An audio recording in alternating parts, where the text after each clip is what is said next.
Hola amigos de Ideas que Ayudan, mi nombre es Adrián Gutiérrez Ávila y estoy presentando este video sobre la línea del divorcio, vamos a decir, la línea del tiempo del divorcio. En semanas pasadas vimos lo que era el divorcio en la época de nuestros abuelos. El día de hoy les voy a platicar el divorcio en la época de nuestros papás. Nuestros papás nacieron en los 50s, en los 60s, se empezaron a casar en los 70s y en los 80 y empezó a cambiar algo con diferencia de nuestros abuelos: la planificación familiar. Porque en la época de nuestros abuelos yo te contaba que la causa del matrimonio, o una de las razones del matrimonio, era procrear cuantos hijos nos diera la vida, 8, 9, 5, 6. Y con la siguiente generación se empieza a hablar de planificación familiar.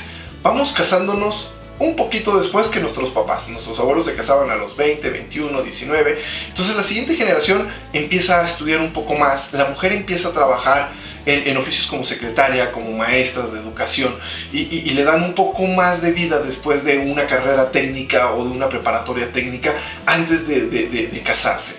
Ya estamos hablando de que empiezan a casarse a los 23, 24, 25 años de edad y que no se busca tener hijos inmediatamente, que ya se busca esperarse un año o dos antes de tener el primer hijo. Ahora, se empieza a dar la planificación familiar y ya son 1, 2, máximo 3 hijos por familia. Queda eso como resultado. Yo te decía que nuestros abuelos no convivían porque nuestro abuelo tenía que proveer y nuestra abuela tenía que cuidar a todos los hijos, que siempre había uno en camino o uno chiquito. Pero nuestros papás nos tienen, a lo mejor con una diferencia de 2, 3 años, pero cuando regresamos a la primaria, o cuando entramos a la primaria, entramos a la primaria, de repente se vuelven a encontrar con que tienen tiempo para ellos, con que ya no está un niño en camino, con que ya no hay un niño que cuidarlo todo el día, que ya se fueron a la escuela, y entonces tienen que encontrarse de nuevo muy rápido. Lo que hacían nuestros abuelos a la vejez, nuestros papás lo hacen 6, 7 años después de que nace su último hijo, si no es que antes. Entonces nuestras mamás de repente tienen que volver a la actividad. Yo recuerdo a mi mamá yendo a clases de aeróbics, metiéndose a clases de computación. ¿Por qué? Pues porque ya no hay niños que cuidar. Y en esa convivencia, de repente las parejas que no funcionan, porque hay parejas que siempre han funcionado en la época de nuestros abuelos, en la época de nuestros papás, pero las parejas que no funcionan empiezan a tener roces y en ese momento sí se empieza a plantear: nos vamos a divorciar. ¿Por qué? Porque si me divorcio de ti, a lo mejor solo tengo 2 o 3 hijos de que hacerme cuidado y ya lo puedo hacer, no son 8 o 9 con quien cargar.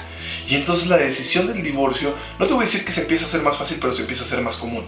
Así como nuestros abuelos no se divorciaban y era mal visto y la sociedad lo tachaba, y aparte de que económicamente no era viable, en la generación de nuestros papás sí. De repente ya a lo mejor 1 de cada 10 se empieza a divorciar y empiezan a tomar esa decisión.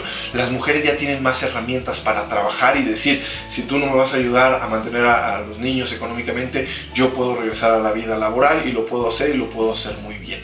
Y ese es el divorcio en la época de nuestros papás. En ese se empieza a aceptar un poco más en la sociedad, ya no es un tema tabú, ya no es un tema de discriminación, y se empiezan a dar con más frecuencia, tristemente, los divorcios.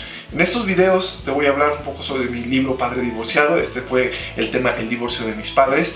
Nos vemos la próxima semana en otro video aquí en Ideas que Ayudan. Síganme en mis redes sociales, @AdrianGTZ Ávila en Twitter, Adrián Gutiérrez Ávila en Twitter, y en Facebook como Ser un Mexicano Exitoso.